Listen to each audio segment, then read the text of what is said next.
Hello friends, સ્વાગત છે તમારું મારા કિચનમાં। તો આજે આપણે બનાવીશું શેરડી વગર ઠંડો ઠંડો અને મીઠો એવો શેરડીનો રસ, જે ઘરમાં જ ઘરની વસ્તુઓમાંથી ફટાફટ બનીને તૈયાર થઈ જશે।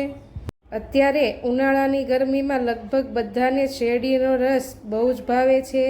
તો ઘરે જ શેરડીનો રસ બનાવવો હોય તો આ એકદમ ઇઝી રીતે બની જશે, વાર પણ નહીં લાગે। રેસીપી ગમે તો મારી ચેનલ સબસ્ક્રાઈબ કરવું ભૂલતા નહીં ને વિડીયોને વધુમાં વધુ શેર કરજો, લાઈક કરજો।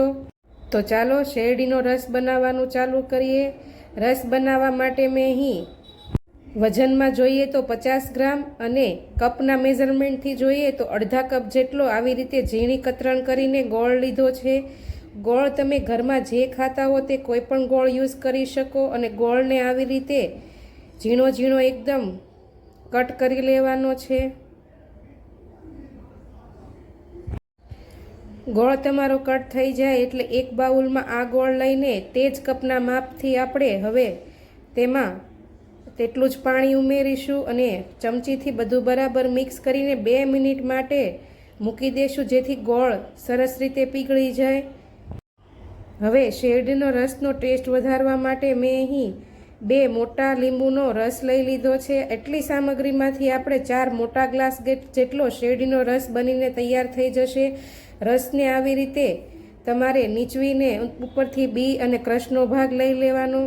2 મિનિટ પછી તમે જુઓ તો ગોળની મોટી મોટી ગાંગડીઓ જ બચી છે અને પીગળી ગયો છે। હવે આ ગોળને આપણે મિક્સચરના જે જ્યુસ જાર આવે છે તેમાં એડ કરી દઈશું અને તેમાં 10થી 12 ફુદીનાના પાન જરૂરથી એડ કરવા, તેનાથી ટેસ્ટ વધારે સરસ આવે છે। 1 ઇંચ આદુના ટુકડા લઈ લઈશું ને જે લીંબુનો રસ કાઢીને રાખ્યો હતો તે એડ કરીશું।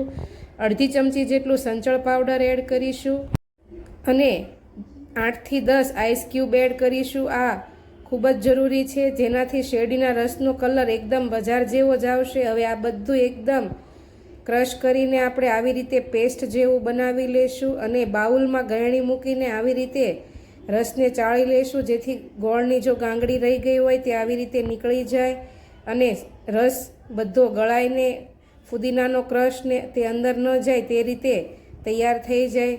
તો જોયું ને, છે ને એકદમ સહેલી રીત, અને તમે જુઓ તેમ કલર અને જોવામાં જ બજાર જેવો તૈયાર બનીને તૈયાર થયો છે। હવે આમાં આપણે 1 કપ જેટલું ઠંડુ પાણી એડ કરીશું, જેથી આપણો 4 ગ્લાસ જેટલો રસ બનીને તૈયાર થશે।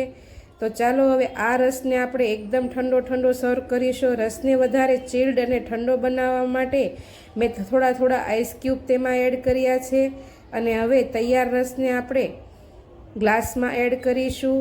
જ્યારે શેરડીનો રસ પીવો હોય ત્યારે તાજો જ આવી રીતે ઘરમાં બનાવીને પીવાનો। જો પડ્યો રહેશે તો તેનો કલર ફરી જશે।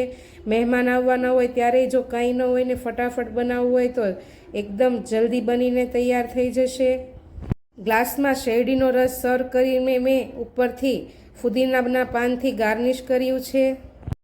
તો ચાલો આવી ઇઝી રેસીપી સાથે કાલે ફરી મળીશું। ત્યાં સુધી આવજો। જય શ્રી કૃષ્ણ।